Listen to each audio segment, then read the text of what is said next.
Hello everybody, this is ORLIANROW, and this is my new channel Orlin'S Matrix, where I'm gonna be discussing different content. So today, for my first video, I decided to do the hot crazy Matrix guy. His name is Dana McLendon, and this is a video that a friend of mine showed me a couple years ago. And I think I wanted to make a 2020 update on the things that I feel like should be added to his Matrix. And yeah, let's see how it goes. Okay, so this is the Universal Hot Crazy Matrix. It's everything a young man needs to know about women. I've developed this on my own over 46 years of living on the earth. So this is how it works.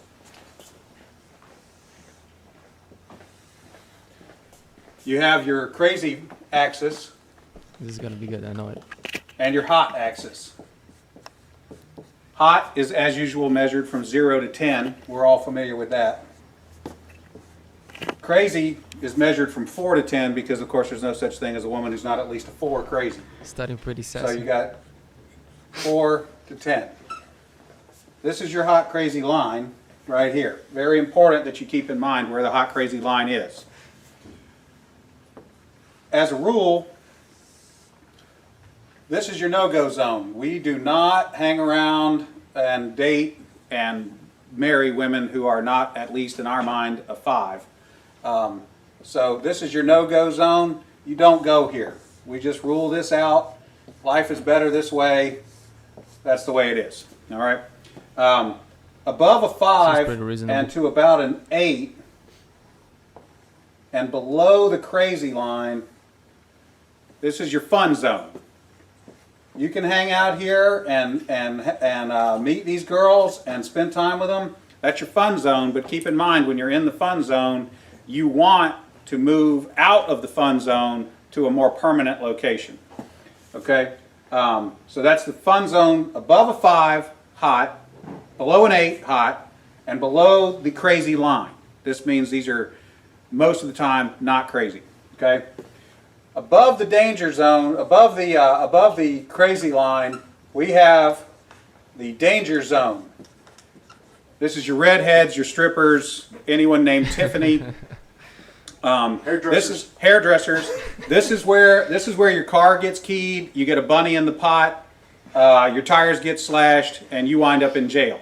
Now that we have some of the chart filled in, we got a couple more pieces to put in. But at this point, understand something.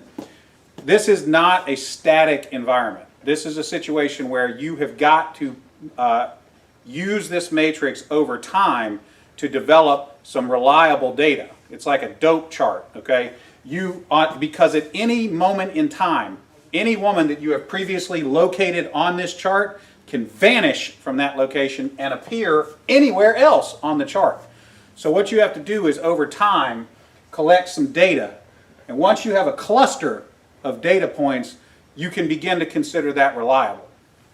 Now, moving on, you have this zone here. This is below the crazy line, above an 8 hot, but still, about a 7 crazy. This is your date zone. You can stay in the date zone indefinitely. These are women that you introduce to your friends and your family. They're good looking and they're reasonably not crazy most of the time. Okay, so you can stay here. All right, so I wanted to make a slight suggestion to the danger zone.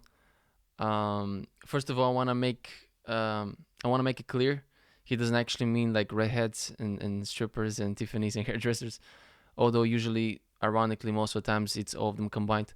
But I'll rename the danger zone to danger zone / red flags.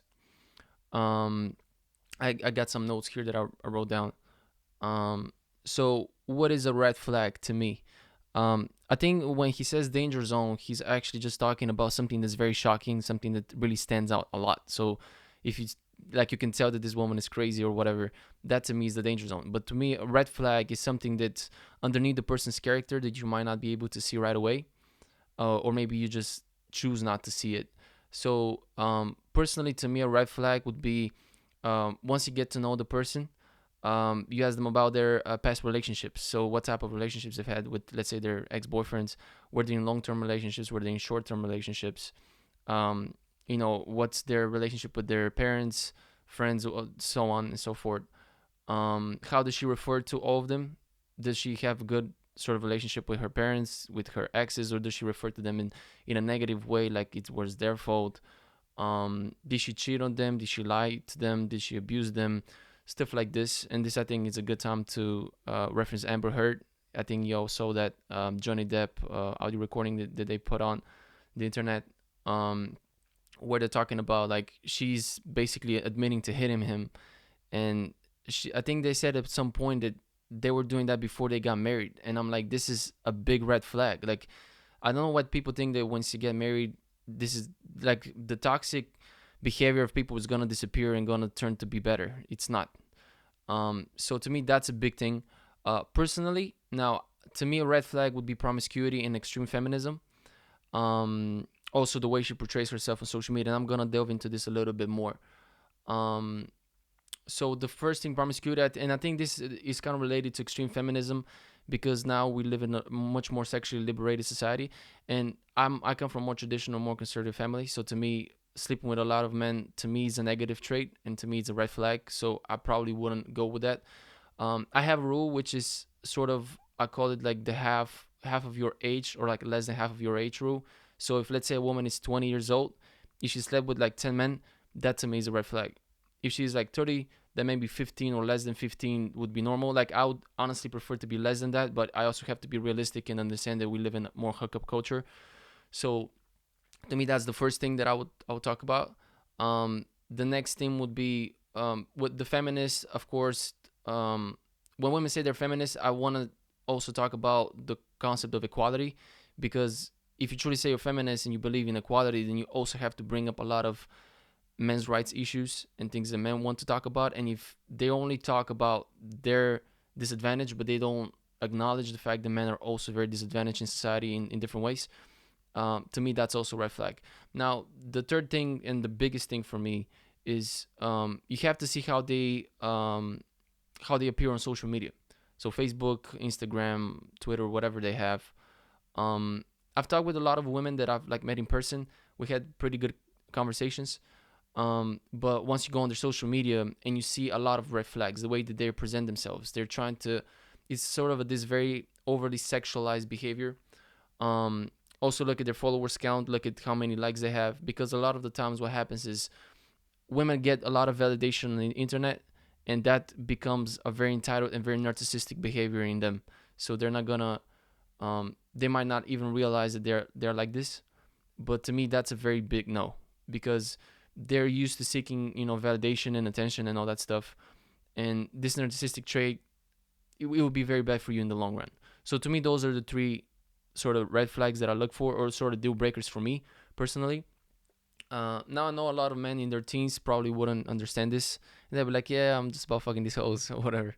But as you grow older, you would want to kind of weave through these women and kind of look for someone who's like reasonable, and someone who's willing to learn, willing to be open mind, have an open mind, and yeah, I think just women and films, and um, I think just in general, like movies, social media has kind of corrupted a lot of these women to have like unrealistic expectations. So you have to be careful. Um, Now, what one thing I wanted to also address was respect is not given; it's earned. So when you talk about equality in a relationship and you talk about dating, you also kind of have to realize that a lot of the times women want to be the dominant one. They want to kind of be treated as the queens. You've heard many times people, oh, look at my queens. As Coach Greg Adams says, there's only one queen. So you have to understand that a lot of the times, first be careful of what women say and what they actually mean. So a lot of women will come and say, I want a good guy, I want a gentleman, I want this and that. But what they do, and if you look at their exes, is a bunch of Chads and Tyrones. So you gotta have to be careful of look at their past behavior, because that's a good telling sign of what's gonna come in the future. Um, I wanted to I want to give you like a recommendation for something to watch, which was a Bill Burr special, "You People Are All the Same," where he talks about men's issues and a lot. I think that's a very he has a very interesting perspective, and he kind of does it through comedy, which I think will be good for you to check out. "You People Are All the Same," Bill Burr. Very good content. And I think that's pretty much my sum up of the danger slash red flag zone. It's a lot of talking points. So if you have any questions, please don't be afraid to ask. And we're gonna go with the rest of the video. You can stay here indefinitely. Now, above an 8 hot and between about a 7 and a 5 crazy, this is your wife zone. Okay? When you meet this girl, you should consider a long-term relationship. This zone is not scaled to size. This is a representation and not an actual. This is not a pie chart showing you how many of these people are out there. This is simply a representation of what you're after. You want to be 5 to 7 crazy, above an 8 hot. That's your wife zone. Okay? Now, below a 5 crazy and above an 8 hot, this is your unicorn zone. These things don't exist. If you find a unicorn, please capture it safely, keep it alive. Study it. We'd like to study it and maybe look at how to replicate that. Okay? So I was explaining this to a guy one time, and he said, wait a minute. I met this girl, and she's like smoking hot. She's like at least a 9, and she's chill. She's totally cool. She's like not even a 3 crazy. I said, you're telling me you've met a girl, she's a 9 hot, and she's like a 2 or a 3 crazy. He said, yeah, man, I like her a lot. I said, you should be careful. That's a dude. You're talking to a tranny. So you got to be careful, because down here below a 4 crazy and above an 8 hot, you're probably talking to a dude. That is the universal hot crazy matrix. All right, I'm gonna stop it right here. Yeah, that was a fun video. I have a couple more things I want to discuss later on, but I wanted to kind of add a little bit to the zones that he was mentioning. So to me, the fun zone, date zone, that's fine. In the wife zone, I would make a slight suggestion to rename it to wife zone / long-term commitment zone. The only reason I'm saying that is because of the marriage dilemma. If you live in America and a lot of Western countries, marriage would not be a very good decision for you. And this is something that the red pill and the MGTOW community talk about all the time. So, getting divorced, raped, get your kids taken away from you, the alimony and the spousal support. A lot of times men get taken for maybe more than half of their wealth. And also, the lawyers have to take a cut because usually you have to pay for them as well, for the woman's lawyer, whoever makes most of the money. So I would say if you live in American and Western countries, and you're getting married at this point, I feel like you're making a mistake. The only reason why I would say it would be fine if, let's say, the woman makes more than you, because when women talk about equality, a lot of times in the feminist community, they don't talk about hypergamy. They don't talk about how women usually have the advantage, because when the man makes most of the money, they get divorced and they get half of it. But I would say if you truly want equality, maybe men should start dating women who are either at their level or higher than their level, because then it will benefit the man the same way that it has benefited women for a lot of years. So one thing that I wanted to mention is it does depend on the country that you're in. So I live in Bulgaria, which is in Eastern Europe. If you live in Eastern Europe, the marriage laws are much, much better for you. So I'm gonna explain it with the comparison to the American laws, because to me those are sort of the two extremities, or like the two extremes. In American culture, it goes like this: if you get married and you get divorced, a lot of the times, they're gonna take half. You have to pay half of what you earn to the person you've divorced, because they want to maintain the person's lifestyle, whoever makes less. Most of the times that's women. In very few exceptions, there are very few exceptions where it's the men. Then also the child support and the spousal support. You've seen, I think, a lot of rappers, a lot of people who have baby mamas and stuff, and they have to pay like ridiculous amounts of money. And the more money you make the more you earn, the more you have to give. And there's like cases where you have to pay like thousands and thousands of dollars. I think like 30-50 grand or something like that a month. And it just becomes ridiculous. And also a lot of the times the kids get taken away, and because usually the judge and the laws side with the woman. So it's a very, very bad decision for you, I would say, usually. Now, I wanted to talk about the marriage here in Bulgaria, which is much better, because what happens is if a woman and a man get together, they get married. So let's say the man makes more, the woman makes less. If eventually if you get divorced, what's gonna happen is you're gonna go back to your old lifestyles. So we don't have the rule of here where the person that makes more has to pay for the other person. That doesn't exist here. So that's why I say it's much better to get married here, because if you get divorced, it's fine. Nothing's gonna happen to you. The child support, it's I think something ridiculous of the sort of like $50 or something like that, because it's in levels, but it's about equivalent of 50 to 100. I think it's probably like less than $100 a month, and that's like the maximum. Doesn't matter how much you earn, that's the maximum. Everything outside of that, it's up to the father and up to the person who pays for it, who wants to pay for it. So to me, those are the two completely different philosophies. So if you're married in America, it's kind of like they're teaching you there's nothing wrong with getting married, but if you're getting married, you should get married for somebody who's rich, because then you can take advantage of that and use it for your advantage. Here, it's more like there's nothing wrong when you wanted to marry up, but if you do, you should try to maintain that, because if you get divorced, it's not gonna be better for you. So I think there's like a vast difference in the way that we're taught. And what else did I wanted to talk about? Hypergamy, I think this is a term that most people know. I don't think there's any need for me to explain it further. Bulgarian marriage, stronger together. I talked about this. So yeah, if you want to get divorced, or no, if you want to actually get married, I would suggest you getting married here. But I'm not. Most people probably wouldn't pay attention to that, because not very few people would come to Eastern Europe, especially Bulgaria, because it's a smaller country, not very popular globally. And I wanted to give you an interesting statistic. I was watching Who Wants to Be a Millionaire, and they were saying that in the last year, I think 2018-19, the amount of unmarried couples cohabitating with kids here in Bulgaria has increased by like 60%. So you have to think that more than half of the population are people living together who are not married. And I think marriage is here in a lot of other countries kind of becoming obsolete, even here, where the laws are in your favor as a man, but it's still becoming more obsolete.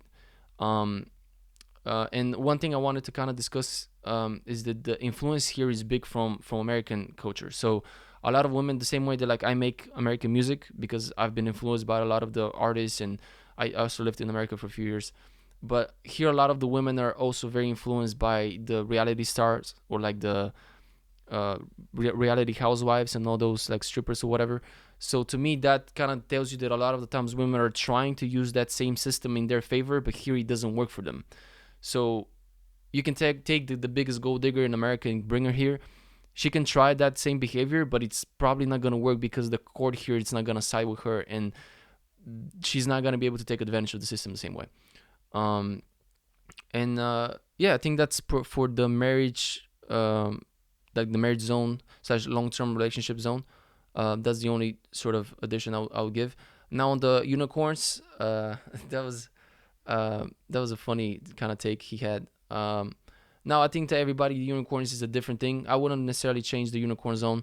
I think everybody knows is that. When people talk of unicorns, you probably think of like supermodels and hot bodies and non-crazy and perfect morals and values. That things it's very, very rare.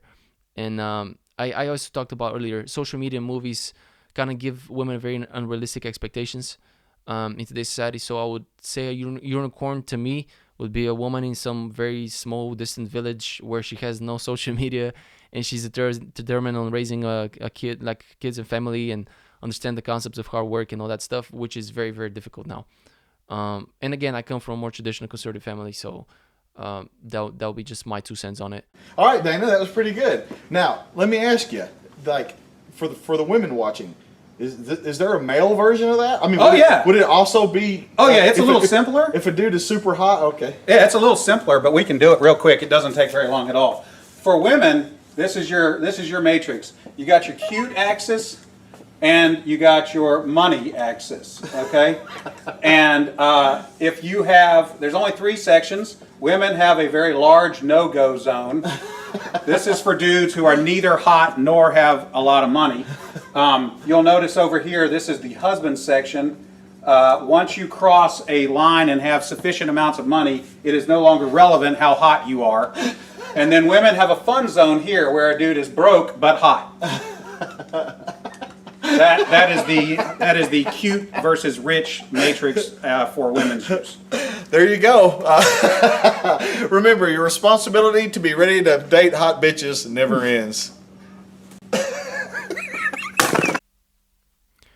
All right. I'm still trying to figure this thing out. So I'm using my Mac camera right now. So yeah, I had a couple points that I was trying to make. All right. So let me just see where I wrote this down. Yeah. So it's much more difficult because the problem I have with feminism is that feminazis want to destroy gender roles but feel like dating down if the roles were reversed. Now, what I wanted to talk about this, it was like this. What happens a lot of the times is, let's say the feminist movement says we want to destroy gender roles, and we're like, that's fine. But what happens if we reverse the situation where, let's say, the woman makes most of the money and the man is a stay-at-home dad? Women feel like we're dating down, then they can take advantage of hypergamy, and that's the thing that I feel like is the hypocrisy that they have, which is that it's kind of like they're trying to destroy their traditional roles or like their gender roles, but they want men to keep theirs. So a woman kind of, you understand what I mean? Like they don't want to stay at home, but they don't want to work. And I see a lot of women like here on Tinder, and I wanted to bring this thing I think later on, but I might bring it up just right now. I was on Tinder and I saw this woman. She was like, if you want a woman that cooks and cleans and does that stuff, I'm not your mom or whatever. And I'm like, if you don't do that, then what else are you bringing to the table? And when you look at her profile, it's like she doesn't seem to have any business. She doesn't seem to be working like like have and own a business and work like 12 hours or whatever. So a lot of the times what happens is it's unrealistic expectations. Again, you can't expect the world when you can't really offer nothing, So that's my biggest problem with the hypocrisy in that, hypergamy just works in mysterious ways. Now the trannies, that was like a funny way of saying that women under 4 crazy or don't exist. I would say keep that one the same way it is. And yeah, I think that's pretty much it on this. I think he talked to a lot of, he mentioned a lot of good points. So in the end, I just kind of wanted to make a couple additions and talk about a few other topics. So extreme feminism doesn't want to acknowledge men's issues and toxic femininity along with masculinity. No wife zone in the long run, it would create problems. All right, so this is where, and again, I talked this I think a little bit before. If you truly want, I think to me it's like this: if you truly say you want equality, you should say I stand for equality, not feminism, because there's just such a bad stigma around the feminist movement. Because I do think it started as a good thing, but now it's become more about like women's superiority and special treatment rather than having equal rights. And there's so many myths that have been debunked about, men earning more than women and all that stuff, and the different types of jobs that women prefer rather than the jobs that men prefer. Men have a much bigger risk at going to, let's say, to jail or for longer periods of time for the same sentences that women have. More men get killed at dangerous jobs than women. So you have to acknowledge these different sort of things, and I feel like they're just trying to push their agenda, but they're not actually being reasonable in the content that they're trying to sort of give to you. So no wife zone in the long run would be, because I think what a lot of times what happens is, and this is the zone that I wanted to include, from 5 to 10, maybe from 7, 8 to 10. If she's an extreme feminist and she's all that, like women have all the power stuff, I would go towards the fun zone, maybe the danger zone. Because to me, dating in the long term, like if it's a person who's reasonable, and I always talk about Cassie J. She's the woman who made the documentary The Red Pill, and she says how she became, like, she wanted to basically show them men are all these horrible people and white beaters or whatever. And then as she started talking to Amarais, to men's rights activists, she realized that a lot of the times it's not what she thought. So if a woman is open-minded, she is willing to learn different information and kind of understand it and see sort of both sides, that's fine. But if she's like a really hardcore feminist and she's like, oh, women, I wouldn't ignore, like, I don't think that's a good long-term commitment for you. Honestly, even dating would be kind of difficult, because there's always gonna be some sort of topics that would come up, and it's gonna bring too much headache for you. So just say just the fun zone, and that's maybe from 7-8 to 10. I mean 5 to 10, like to 5 to 7-8, that also might work for you, but I don't know. I would try to not deal with that. Yeah. So the red flags, trust your gut. A lot of times what happens is, and this is another thing about, if it's like an 8 to 10 and the woman is very very hot, what happens is a lot of the time you're gonna ignore your gut, you're gonna ignore your instincts, and want to be with them. And I don't recommend this to you.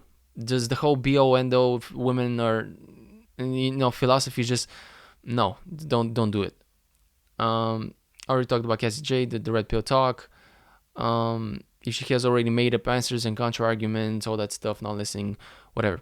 So women's matrix. Women's matrix, I would only include the fame and the status power. If you feel free to include whatever you want below if you want, but the way that it was portrayed, it was just sort of the money and the beauty of a guy, I guess. To me, fame and status and power also gonna have to be included in that, because a lot of the times a man can have a lot of money but be very ugly. So a woman might side with, let's say, a guy who's very pretty, but he also kind of has status or fame a little bit, because they can use that and sort of earn more. Because a woman also is gonna want to look at her DNA and like the DNA of a man and what type of children she can have later on. And just to kind of sum up everything so far, just your gut, red flags, danger zone. The way they portray themselves, deal breakers, if you have any other than the ones that I mentioned. The Isha Curry example, and this is a very sort of a hot topic right now, where she talked about how she was not getting enough attention from anyone, and her husband is like an NBA player who makes a lot of money, who's at the top of his game. He's pretty young guy, like I think he's maybe around 30 years old. So he's in his prime and she's complaining about not getting enough attention from other men. And I think this kind of shows you the female nature right there, because what it is that sometimes whatever it is that you are offering, it's not gonna be enough. And I don't want this to come off as like a negative thing to say. I'm just saying this is just the way that it is. There was a really good comment I read somewhere where you can give a woman a castle and she's gonna complain about it. If you give a man just a regular like 1 bedroom apartment, he's gonna find something good about it. And I have to agree with that. Just the way that we perceive the reality is different. Men are much more idealistic. Women are much more sort of from a critiquing point of view, I would say. Also, here also depends what type of woman you seek. Do you want a trophy wife? I'm at a point where if a person is not really aligning with my goals, I'm not gonna date her and I'm not gonna pursue her. And when I pursue, I don't even mean chasing, because I don't agree with chasing women. I mean, if you find somebody, you can maybe ask them out, but if they don't want, that's fine. Just go on with your life. Be careful not to go, because a lot of times women are gonna try to go for your resources and try to take money from you. Also, women that are hoeing, just being on the cock carousel, just sleeping with way too many men, that would be a no for me. Of course, if you're just out there in the fun zone, that's fine. I mean, you can do whatever you want, really. No friend zone. Please don't embarrass all of us men. If a woman doesn't like you, just move on. The less simps and beta males, the better things will get. And yeah, if she's not a contributing factor, and by contributing factor I mean take sex off the table, I don't think this is a good decision for you. Because a lot of times people don't acknowledge that a lot of the times men just have a higher sexual libido than women, and sex is not treated as the same thing. So a woman's usually with a woman for sex. A woman is with a man for usually status or stability, or the resources that he provides her and the lifestyle that he gives her. So women don't go back in lifestyles. And I think Chris Rock was talking about this. Women don't go back in lifestyle. So again, you have to be very smart. Check for ultimatums if they're trying to sort of push their narrative above yours and they're being unreasonable. Shit tests, they're gonna try to test you. I'm going out today with my ex, with a friend, but not specific enough. I had this happen to me a couple times, where I would go out with a girl who had a boyfriend, but she didn't tell the boyfriend she was going out with me. She was like, I'm just going out with a friend. But it's just a lot of the times what it is that people fail to acknowledge the monkey branch. Let me just write this down. Monkey branch. The monkey double backflips. The coach Greg Adams is talking about. But the monkey branch is basically means that a woman is only gonna let go of a man if she already has a better man that she's grabbed on, and it's sort of like the monkey branch where she's grabbed to another branch, so she's gonna let go of that one. But if before she grabs onto the other one, she's not gonna let go of that one. So a woman is always gonna go for the better deal, for the best deal, and I think this is one of the problems that I have with today's dating. And another thing about the hookup culture that I wanted to talk about, you this another Tinder example. Um, Genders are reversed and more men are virgins or have less partners than many women. This is sort of the thing that I wrote around the Tinder example, and yeah, that's pretty much accurate. I think women are behaving like men and men are behaving like women. And there is this Tinder example I wanted to give you. This: I was on Tinder and I matched with this girl, and we were just having like a regular conversation, like, hey, what's your name, whatever. And then she's like, do you want to go have sex? And I'm like, I would rather talk with somebody first.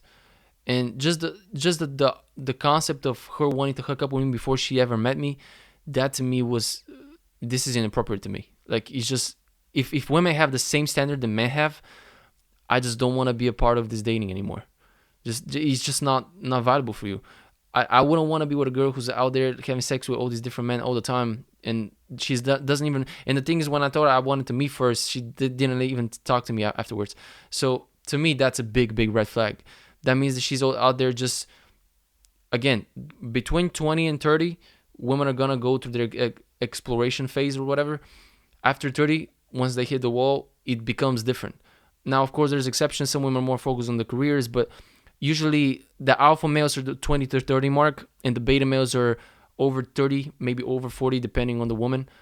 So just be very careful about that. If a woman has more sexual partners, I would advise go for older women. I think I might have addressed this before. I'm usually more into older women because they're just more experienced, more mature. A lot of times their hygiene level is much better, but that could also depend and vary. And yeah, I would say, because what it is the older woman is gonna respect the younger guy much more because she's already been through all of that stuff. So she's gonna kind of treat you better. A lot of times younger women, they're gonna think you are just another dick or whatever, but they don't really care about you, and they're not really gonna pay attention to you because they're just not mature enough. And when people and men talk about women grow faster, or like women develop better, let me just write it down. Develop faster. I disagree with that because women do develop faster physically, but mentally I'll have to side with the men because we mature much faster than women. Yeah, great channels to check: Coach Greg Adams, Entrepreneurs in Cars, Better Bachelor, Alpha Male Strategy, Sandman, Ab and Preach. They talk about more like social things, but they also have good takes on this. And yeah, all of this that I said so far in this whole long sort of a podcast is just my personal suggestions, my 2 cents on it. But if you're smart, I would say you probably would listen to it. No, she wasn't ready. No. Check my music channel, ORLI ANROW. And that's pretty much for me. Sensei out. Boo. Here endeth the lesson.